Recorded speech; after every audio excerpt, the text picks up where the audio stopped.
Bonsoir à tous. Je vous ai parlé il y a quelque temps de la toute nouvelle série, la web-série Parlement de France Télévisions. Et bien là, je vais vous parler d'une autre satire politique, un film italien sorti en 2013. Benvenuto Presidente. Alors, je l'ai trouvé sur Netflix parce que quand c'est sorti en 2013, alors je suis même pas certain que ça soit sorti en France, mais moi je suis passé tout à fait à côté.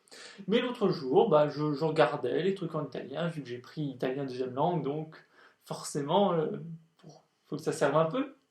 Donc je regardais, bon, il y a quelques séries, quelques stand-up et quelques films, dont un film politique. Ah bah, évidemment, ça m'a intéressé.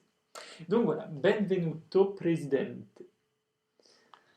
Alors, je suis sûr qu'on peut le trouver en dehors de Netflix, mais il s'avère que moi, je l'ai trouvé là-dessus. Donc, de quoi ça parle?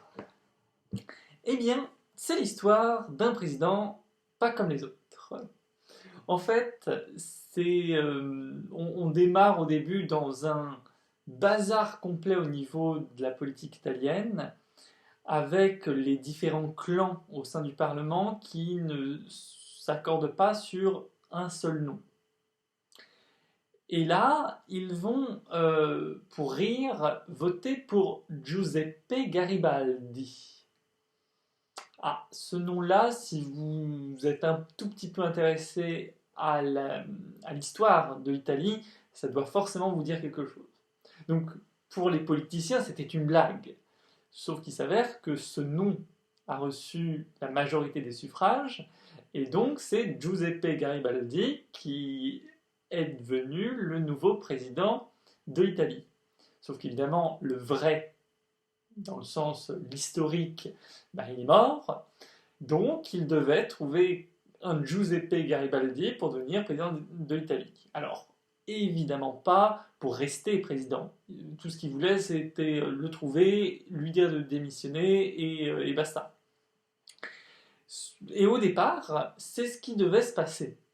Parce que le fameux Giuseppe Garibaldi, donc le personnage principal de l'histoire, c'est un bibliothécaire un peu paumé. Quand on lui dit vous êtes le nouveau président, ah non, non, moi je veux pas. Donc son premier mouvement a été de vouloir démissionner. Mais il a été tellement énervé par l'attitude insupportable des politiciens qu'il s'est dit ben non, je démissionne pas. Et donc il est devenu le président de l'Italie, de la République italienne pour être bien précis. Et donc évidemment ça a donné lieu à d'innombrables situations cocasses.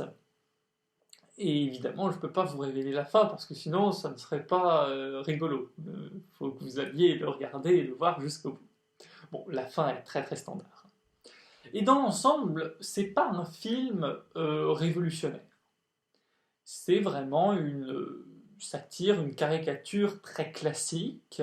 Alors, peut-être que certains n'apprécieront pas certains éléments trop exagérés. Moi, j'ai bien aimé dans l'ensemble.